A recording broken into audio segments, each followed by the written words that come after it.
Jackson, pumasok sa loob, kailangan ng ipato. Wala, rebound, napulot pa ni John Best, may kakibat pang foul. Yan ang siniswerte. To 7, another outside shot, patay na naman! Back-to-back three-point shots. Silas Mills coming to the rescue. Ito si Tony Boy. Sa kanto, siya naman! The revelation of this Governor's Cup, Tony Boy Espinosa getting his first 3 points. Again, Chris Jackson coming up with a steal. Formula Shell with his biggest lead, outside bomb, yes! The Golden Boy! And we're just about ready dito sa ating third quarter. Unang possession sa panig ng Mobiline. They trail by 4 points as we begin this third period of this game number 4. Ang nagpapasimula para sa Mobiline, si Silas Mills, McClary, Gabby Cui who has 3 personal fouls, Glenn Capasio, at si Tony Boy Espinosa. Samantala sa Formula Shell, Donald Williams na may tangan ng bola ngayon, John Best, Benji Paras, Chris Jackson at si Jerry Esplana. At may foul na itatawag si referee Tito Varela against Glenn Capasio. In the meantime, tutukan natin ang ating guard matchup. Ito, Solis versus Esplana. Makikita natin kung ilan ang puntos ni Al Solis. Teka, hindi natin makita yung puntos. Yan, 0. 0 pala. Oo. 0 point. Dalawang period yun. At saka ito naman si Esplana with 6 points. Both of them logging 12 minutes apiece. Mas magandang pinakita ni Jerry Esplana from the field, 3 out of 4. At si Al Solis, wala pa, bokya pa so far sa larong ito. Well, hindi kayo dapat magtaka kung bakit si Al Solis at si Jerry Esplana, gaya ng nabanggit namin at the top of the coverage, they have been 2 of the biggest factors among the locals in this series. Jerry Esplana had 12 points back in game 1. Al Solis had 18. And also in game number 1. Samantala, may pito na naman dito. Illegal defense yata ito against Mobiline. And that'll mean another free throw para sa Formula Shell. Parang nag-iba ng complexion ng series na to, no? Nakita natin in the previous games, ito Formula Shell, gusto nilang yung takbuhan. At ang Mobiline naman was able to win games 2 and 3 with a nice patented slow down half-court offense. Pero ngayon sa larong ito, sa first half in particular, yung Mobiline with 8 fast break points scored. At ang Formula Shell, ni isa fast break point. Wala silang naipasok. And dito nga, no, kita natin, no, very deliberate ang kanilang movement sa half-court. No? Working the ball to John Best, looking to post up against McClary. Wala naman. Wala naman pumasok. Ang hirap itulak ito si McClary kasi. Uy, nakulabog si McClary. Halos pasipatin niya dun si Jerry Esplana. And yun ang itatawag na second personal foul. First team foul, Formula Shell, Cipriano. First team foul para sa Formula Shell. Diba, partner, na natandaan mo yung sinabi ng dalawang coaches, no, after game 2. Oh. Perry Ronquillo, Eric Altamirano, both agreeing that wala nang blowout dito sa serie ito, no? And they will call a foul now on McClary. Useless foul. Si Jackson ba? Si Silas Mills. Ano?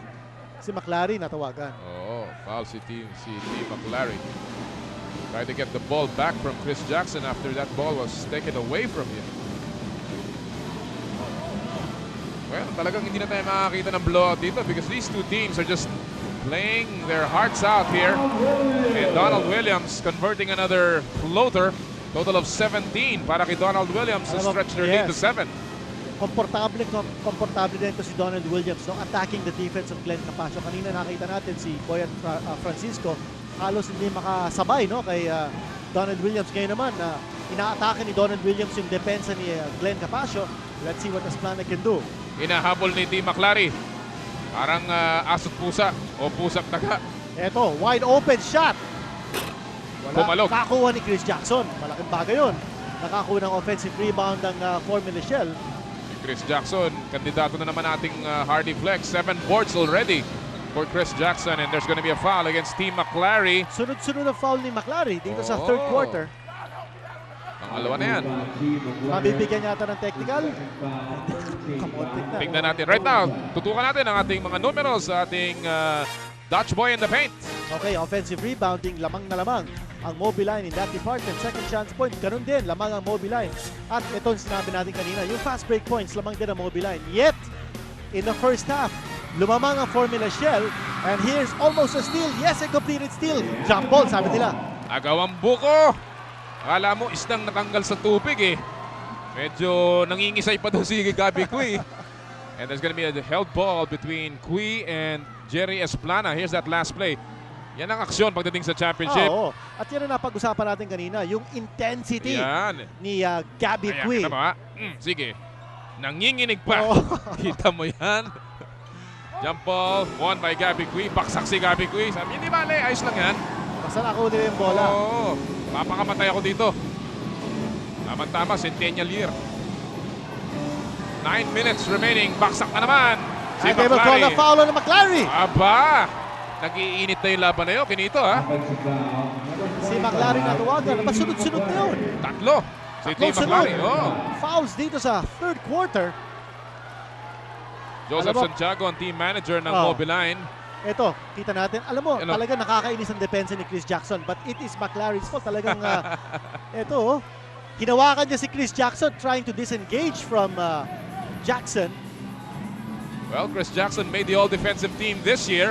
Oh, dapat lang, partner. Ha? Oo. One of the best defenders in the PP. At saka nakakabwisit ang depensa ni Chris Jackson. Yun ang word dun eh. Well, perennial member yan. Chris Jackson, 6 seconds sa kanilang shot clock. Williams, nasa labas pa rin. Jackson, pumasok sa loob. Kailangan ng iba to. Wala. Rebound. Napulot pa ni John Best. May kakakibat pang foul. Yan ang siniswerte. And the foul will go against Gabby Cui. That will be number 4 now. At Cui, siyam na po ang abante ng Formula Shell. Alam mo, partner, ito ang challenge sa Mobiline. No? They've got to keep their composure. Tatlong sunod na foul galing kay McClary dito sa quarter na to. Tapos si John Best nakakuha ng offensive rebound and one. And he completes the 3-point play. At 10 na ang lamang ng Formula Shell. At ang Mobiline, partner, hindi pa nakaka-score dito sa quarter na to. Alam mo, parang ang feeling mo dito, itong Formula Shell, all of a sudden, talagang iba yung sipag na ipinapakita eh. Parang they're trying to show na kayang depensahan din itong mga locals ng Mobiline. Kasi yun ang pumapatay sa kanila Oo. nung nung dalawa nilang talo eh. Inside, nagdepensahan si Tony Boy, nagdepensahan si Gabby Cui, and finally Chris Jackson takes it away. That's another turnover. Sabi ni Perry Roquillo, come on, let's push it. Donald Williams goes up, short on that shot. Alam mo, ito si Donald Williams kung mag-elevate for that jump shot, parang kulang pa sa tulak Oo. ng bola. Konti pa, parang sinasabi mo, konti pa. Kinakapos. Donald Williams, Outside leisurely three-point shot. Yes. Silas Pambihirang Mills. player ito. Silent assassin, alam mo. Expressionless ito si Silas Mills kung tumira, whether outside or inside. Pangalawang PLDT long distance shot. 21 points para kay Silas Mills. Double-double na ngayon shot together with his 11 rebounds. That lead is down to 7. Another outside shot. Patay na naman! Back-to-back three-point shots. Silas Mills coming to the rescue. Mobiline has shot better from the three-point range in this series, averaging close to 37%. And today they're coming back here in the third quarter behind the three-point bomb. That lead is down to 4. Biglang-bigla. Oo. Kanina nakita natin yung lamang ng Formula Shell lumobo to 10 points with 2 back-to-back three-point shots coming from Silas Mills. Biglang bumaba na yung lamang to just 4. Si Gabby Cui mukhang naud siya may performance niya. Nabati po kasi sa top of the coverage. Oo nga. Well, he's been playing with 4 fouls here. Another missed shot ni Benji Paras. Loose ball recovered by no one. And it'll go back to Mobiline. Alam mo, isa pa yan ang kakulangan. Si Benji Paras is only 3 points so far. He has not scored in the second period, or he did not score in the second, and he has not scored here in the third. 6 minutes and 40 seconds remaining na lang po dito sa ating third quarter. Mills, mukhang ginaganahan sa labas. Tumira na naman. This time it's short. Esplana losing the handle on that dribble. Alam mo, partner, talagang yung long arms ni Silas Mills. Uy, Binangga pa si Chris Jackson. pumaksak pa si Chris Jackson. Benji Paras. At si Benji Paras giving up a useless foul. Second team foul. Formula Shell, Sigmund Levitt. Well, ito naman si Benji wanted to prevent the fast break Sabagay, points. totoo yan. Kung maka-score na naman si Silas Mills dun dalawa na lang namang bigla ng Formula Shell. Walang gustong kumalas dito. Biggest lead was 10 points pero kagad bumalik itong Mobiline. At bola pa ng Mobiline. Bola pa nila ngayon. Masasabi nga lang natin that this is a challenge to the poise of Mobiline. And so far, Ito na they're naman. responding very well to the challenge. Jackson getting another rebound. Ay, nako, hindi pwede yan. Ayun ang useless foul. Oo, hindi pwede yan. Well, only the second foul on Silas Mills and the fourth team foul. No, correct that. Fifth team foul ng Mobiline phone pals. Ito sinasabi ni Eric Altamirano, tama na, no more fouls. Apat na team foul nila, no? One more and they go into the penalty. Donald Williams trying to disengage. He's fouled. At si Glenn Capascio, tatawagan ng kanyang second personal foul. Actually, si Williams has had pretty good success against Glenn Capascio. He's shooting 5 out of 11 dito sa finals. Close to 50%. Sa larong ito, hindi pa natin nakikita si Silas Mills taking on Donald Williams defensively. Nakita natin yun sa game 2. Oh. Silas Mills playing excellent defense on Williams and taking him out of the game. And you know, when that is the matchup, si Williams only shot 4 out of 9 laban kay Silas Mills. And against T. McClary, he was only 3 of 10. So alam natin na may mga adjustments na umuubra para sa Mobiline. But so far, hindi pa natin nakikita nga yung mga matchup na yun. Ha? Baka makita natin yan sa fourth period kung patuloy umuusok ito si Donald Williams. No? Because alam natin ito si Silas Mills. He also has to play tough defense on John Best. Mahirap din mag-inig si John Best. Mahirap din. Ito si Tony Boy. Sa kanto! Siya naman! The revelation of this Governor's Cup, Tony Boy Espinosa getting his first 3 points. Only the second local para sa Mobiline to score a basket. And when you believe, Kinito, lahat ng puntos ng locals ng Mobiline nagmula sa 3-point area. Ha? Dalawa kay Capascio, isa kay Tony Boy. Ito mukhang minamalas na si Donald Williams sa quarter na to. Oo. Medyo taghirap siya dito si Donald Williams. Another Scored only 5 shot points. on the way. Ito na naman! 3 PLDT long distance bombs mula kay Glenn Capascio. And the Palo Leyte native has tied this ball game once again at 56 all. Matagal na tayo hindi nakakakita ng tabla. But this man coming out strong here with 9 points. And we're all tied with 5:17 remaining in the third. Lipavitan, the official energy drink of the PBA. Lipavitan gets you going. Uy, pasok naman yung tira ni John Best sa pagbabalik dito natin sa live action, but that is waved off. Alam mo, sa isang kisap mata, Kinito, yung 10 puntos na kalamangan ng Formula Shell, nabura ng Mobiline behind the 3-point shooting. Partner, yung ginamit ng Formula Shell na formula to get the lead at the end of one half, yun din ang ginamit ng Mobiline. Yung kanilang 3-point shooting at sunod-sunod ang tikada ng Mobiline from 3-point range. In the meantime, si John Best gets the first free throw. Victor Pablo checking in. We'll take this opportunity para anyayahan ang mga kaibigan nating mga blue-blooded Ateneans as we take a look at Commissioner's row muna. Si Commissioner Jun Bernardino, si Lito Ansures, of course, at si Mr. Ricky Velez ng Vintage Television. Again, yung mga blue-blooded Ateneans, meron po kayong Grand Alumni Homecoming. Kami yan. Dubbed Atenista, umuwi ka na sa ikalima ng Disyembre, Sabado, ikaliman din ng hapon yan sa Ateneo de Manila High School grounds. Ang contact person po natin si Ed Ramos. Telephone number 812-694-2813-1904. Atenista, umuwi ka na. Right now, ang umuwi dito ay ang Mobiline. They're coming home strong dito, Kinito. Mabigat yung ginawa ni Artemis McClary. Driving the baseline, two-handed slam dunk. 58 all. John Best goes up. Yes, nice shot. Hihingi pa siya ng foul. Felt like, he felt he was fouled by Alvin Teng that time around. Right now, pasa muli natin kay Randy Saktalan. Randy, ano ba nangyari sa Formula Shell? Well, pinapaalala na uli ni Coach Perry Ronquillo, yung first pass ang pumapatay sa kanila kaya na-kick out sa labas and ang paalala sa kanila na ang idodouble team lang ay si McClary at saka si Silas Mills. So yung nangyari kay McClary, Noli, no yun sa usapan ng Formula Shell. Balik sa'yo, Noli. Malamang ipag-uusapan muli nila yan. Salamat, Randy. Donald Williams, oh, nice move! At ang Formula Shell responding to the challenge here, Kinito. At sabi ni Donald Williams, take that! Sabi niya. Oo. Galit na galit din si Donald Williams. Si Perry Ronquillo, panayang puna niya. doon sa mga hindi feeling niya hindi na itatawag. Well, right now, tawagan natin si Ria Tanwatco. Ria, what's up sa Mobiline? Well, Nolly, as you can imagine, Mobiline is extremely pumped up. At si Eric Altamirano, walang angal naman tungkol sa mga ginagawa ng players niya. But he did tell them kailangan nila umiwas sa mga fouls. They're in penalty with just 3.5 minutes to go. In particular, he was talking to Glenn Capascio and T. McLary. Let's see what happens, Nolly. Maraming salamat, Ria. Talagang hindi siya angal pag ganyan ang laro ni Glenn Capascio. And certainly, Capascio must stay away from foul trouble. 4 na PLDT long distance hits na from Glenn Capascio, a total of 12 points.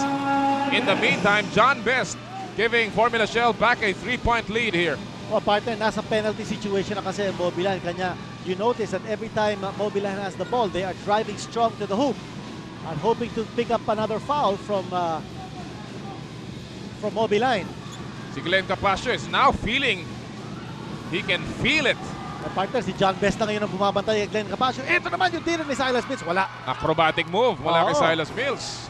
2.5 remaining here in the third quarter of game number 4. And At another tatawagan ng foul. Tatawagan ng foul si McLary. Oh dear. T. McLary, foul number, panlima na yata yun. Ang 5 na. That's foul number 5. You are right. Ayan, si T. McLary At baka halos bibigyan pa ng technical. nanlalaki yung mga mata. Well, he has problems and Mobiline also has problems with 5 fouls para kay T. McLary. We'll be back 64-61 sa third quarter. Again, we're happy to have you with us, Philippines. Dito po sa live action from the Cuneta Astrodome of game number 4. Lalong-lalo na sa ating mga kababayan sa Tagum, Davao del Norte. Noli Iyala po kasama si Quinito Henson. 2:33 remaining here in the third quarter and a 3-point lead para sa Formula Shell. Medyo pilay na ngayon ang Mobiline with Artemis T. McLary on the bench with 5 personal fouls. 2:33 to go dito sa ating third quarter. Iniupo na nga si T. McLary, Al Solis, Eric Reyes, Glenn Capascio, Alvin Teng, and Silas Mills now manning the fort para sa Mobiline phone pals. Only one import. Oo, at saka going for the jugular itong Formula Shell, applying the full court press. Oh, Kanya si Silas Mills ngayon na nagbababa ng bola for Mobiline. some numbers here sa 3-point shooting. Kinito ng locals, ha? Kita mo naman ang Mobiline. 5 out of 10. Parang namimitas. Ito yung mga pinaka-inspirado dyan, eh. Pero yung tira niya, kapos. I think Ito, pagkakataon na naman for Formula Shell to pad to this lead. now this is a challenge para sa Mobiline if they can weather this storm with McLary out sitting on the bench. Oo, at may foul na naman by Glenn Capascio. Alam natin, nasa penalty na itong Mobiline. So, again, 2 gift shots for Donald Williams. Aba naman. This is Emma Cabahug, a Mobiline fan. Well, she is our face of the day, brought to you by Chow King. And of course, you can see some of the prettiest faces at Chow King. Of course, dito rin sa PBA. Oo. Magkano kaya yung shirt ni Boy Si Cabahug? Boy Cabahug. Ano naman si Boy Cabahug? Gwapo rin naman si Siyempre, Konsehal oo. Boy Cabahug. Kaibigan natin yan. Ng Mandawi. Eric Altamirano, seeing that things are looking a little dim here because yung 5 fouls nga ni T. McLary and nakakaiba ng kanyang rotation. Alam natin si Gabby Cui also had early foul trouble here. And we talked about yung foul story. Naging factor noong third game nitong seryeng ito. Kinito. Ngayon naman, Mobiline ang may problema sa fouls. Ha? Yes, the shoes on the other foot. And John Best naman na matatawagan ng foul. Pero wala pa sa penalty ang Formula Shell. Third foul lamang ni John Best. In fact, he is the one with the most number of fouls sa Formula Shell. Everyone else, yung mga may fouls, only have 2. So talagang they have stayed away from those crippling fouls. Partner, malaking pagkakataon dito for Mobiline's locals to show what they can do. No? Nandiyan naman sina Solis, Glenn Capascio has been doing great guns sa larong ito. Ngayon at si McLaren is on the bench. Makakapagpakita kaya itong mga locals ng Mobiline? Let's see. 11 seconds sa kanilang shot clock. Capascio forces one, too strong. Loose ball foul laban kay Alvin Teng. At again, it's foul free throw shooting foul time for Formula Shell. Alam mo, itong Mobiline now beginning to feel the heat. Dahil nga parang nasanay sila, lalong-lalo na sa first half. We talked about only one local scoring para sa Mobiline, si Glenn Capascio. Then umasa sila ng hustong-gusto sa kanilang imports. Now na isa na lamang ang kanilang pa. Parang talagang iika-ika sila dito sa third quarter. At parang dito sa third quarter na to, nakita natin itong Mobiline, parang sinasabayan lang sa scoring itong Formula Shell. Parang bumigay ang kanilang depensa and they're trying to match up Formula Shell point for point para nagiging shootout. Eh yan ang gustong-gusto ng Formula Shell, no? Because hindi naman defensive game ang Formula Shell, no? Kundi offensive game. But this game is far from over. We have one full quarter to go and there's still 1:29 dito sa ating third quarter. Victor Pablo canning both free throws. Balik sa siya mga bante ng Formula Shell. A minute and 25 remaining here in the third quarter. Francisco is now in the ball game. Mills nasa labas. Bumaybay ng baseline off the glass. Nice move para kay Silas Mills. 26 markers now para kay Mills and that lead is cut somewhat to 7 points. A minute remaining. Nasa poste si John Best up against Silas Mills. The Golden Boy, balik kay John. JB, turning, twirling, falling away, wala. Ang daming box out doon, walang pumulot ng rebound. Puro box out. Puro box out si Chris Jackson doon. Nakalimutan nilang kunin yung rebound. Ito Mills. naman si Silas Uy, ang Mills. ganda ng galaw, Yes, pero wala. malakas. Rebound ni John Best. Ito, tumatakbo Formula Shell. There will be a foul. Naku, yan ang mga mabibigat. Uy, naku. Another technical here on Silas Mills. Dalawa na ba yun? And he almost touched Tito Varela, and that's saying it very mildly. Oo. Oh boy. Ano kaya nangyari? They will call a technical foul. Francisco first will be called for the Okay. blocking foul. Ito ngayon yung technical na itatawag ni Tito Varela laban kay Silas Mills. Tapos si Joseph Santiago has been slapped a technical foul as well. Well, you talk about intensity, Kinito. It's spilled all over the floor here today. At partner, wala pa tayo sa home stretch. Wala pa. We still have a full quarter to go. Alam mo, ito Formula Shell must learn how to capitalize on these opportunities. Ito, panuorin natin yung drive ni Silas Mills. Sabi niya he was fouled. And then, yung bola Ayun, lumabas. yun. Nagkaroon ng second motion. Si Silas Mills. Well, si Donald Williams takes care of the first technical free throw. Yung sinasabi ko, partner, that Formula Shell must capitalize on these opportunities. Because kanina nakita natin, 10 na ang lamang ng Formula Shell. But in a snap of a couple of fingers, or a few snaps of the fingers, biglang nawala yung 10-point lead ng Formula Shell because napakagaling nitong Mobiline coming back from adversity because gusto nila ipakita na yung kanilang poise. Oh. And with Coach Eric Altamirano on the bench, he certainly knows how to push the right buttons. Well, right now, it's Perry Ronquillo that has been applying the pressure here. Noy Ito si Castillo was Oo. fouled ni Boyet Francisco. Ito naman si Golden Boy. Tingnan natin kung Golden pa. makakakuha siya ng golden points. Miyembro ng kampiyon na 2-on-2 kasama ni Victor Pablo, of course, yung ating 2-on-2 dito sa PBA. They're the first 2-on-2 kings sa bayan ng Superstars. In the meantime, Benji Paras coming in. Iniupo niya si John Best. So, binibigyan ni Perry Ronquillo ng additional seconds of rest itong si John Best. Ano? That's a good point, no? With less than 35 seconds to go dito sa quarter nito, makakapagpahinga ito si John Best. Tapos meron pang pagitan between quarters. Oh, And nice here's a steal. Again, Chris Jackson coming up with a steal. Formula Shell with his biggest lead. Outside bomb. Yes! The Golden Boy! Pangalawa na yan, a 3-point shot. And the lead is up to 14 points now para sa Formula Shell. Sasagot si Capasio, walang tira. Nandun si Victor Pablo. They move it around. Shot clock is off. At may foul, wala pa sa penalty ang Formula Shell. Only the 4th team foul. Donald Williams will pick up his 3rd foul. However, Tama yung ginawa ng Formula Shell. Binulabog nila yung offensive thrust ng Mobiline. Take a look at this. Golden shot from the Golden Boy. how sweet it is. And that's one for you, sabi niya sa mga fans nila. 2.3 seconds remaining. Jackson picking up another foul here. Pang-limang team foul nila yan. Mobiline will still have one more heave. Silas Mills faking. He will have to throw it up. And it will be too strong. And on Formula Shell coming out strong and finishing strong dito po sa third quarter, capitalizing on the foul troubles of Mobiline and the lapses. And they have erected a 14-point lead behind their sniping from the outside. One more quarter to play dito po sa game number 4.